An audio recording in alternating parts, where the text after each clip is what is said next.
Hey guys, Gary here. Let's check in for Drillbox number 2. And so it's not often that I spend a lot of time at the range working on precision shooting. It's a skill that once you have, it does not take a lot of repetitions to maintain being able to make accurate precision shots. So I do it not as much as I do moving and shooting, which is incredibly harder to do. So with that, I still have some precision shots that I like to do. I like to work on accuracy a little bit.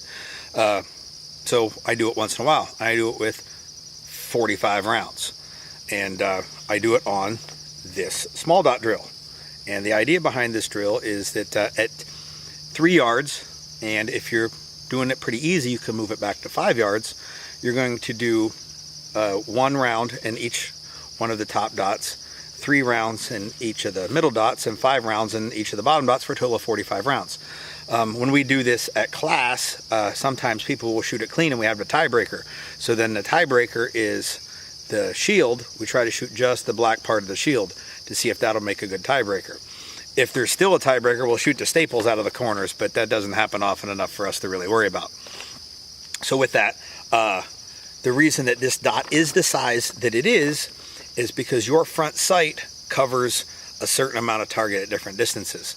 I picked this dot, so your front sight covers the same amount of this dot as it would the average human head at 25 yards. I'm talking a brain shot, I'm talking like the whole head. In addition, if you look at a torso, like from the belly button, up to the head area, like the size of this shoot steel, at 85 yards, your front sight covers the same amount of this as it does this at 3 yards. So the whole idea behind it was that if you don't have 85 yards to shoot at, now the holdover is going to be a little different. Like you wouldn't just cover this guy at 85 yards, you'd put it lower, but it still covers the same amount. So it gives you the ability to work on precision shots that might happen at a longer range if you don't have that much range to work with. So let's go ahead and we'll staple this up, and I'll go ahead and shoot it.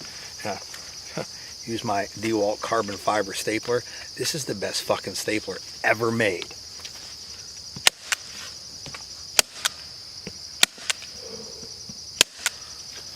And let's shoot this thing.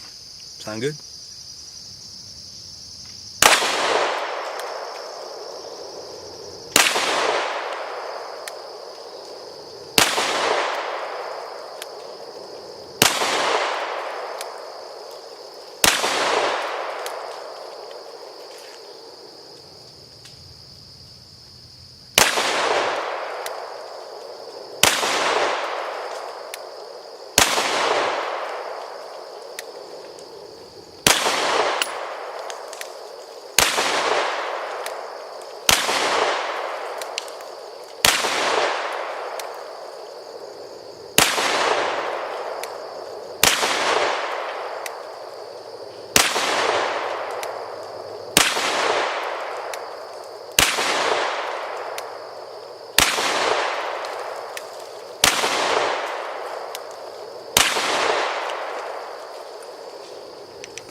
Let's go see it.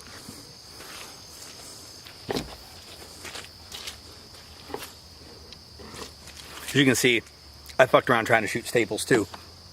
Now, the point of this whole drill though, now that you've seen it shot, if your shot touches black, I don't care if it's most of the way out, like this one, which is just barely touching it, I'm taking it as a hit. So if it touches black, I'm counting it as good. You have all the time in the world. I've seen guys take 8 or 9 minutes to do this drill. That's fine. When your hands get shaky and your eyes start to cross, holster that puppy up, take a break, shake it out, draw your gun, get back into it. 45 rounds, no time limit. The only thing we're measuring when we're done is the accuracy. That ain't too bad either. Woohoo!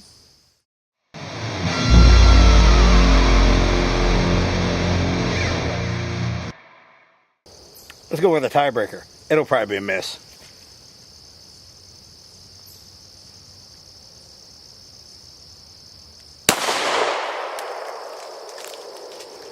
I'll take that.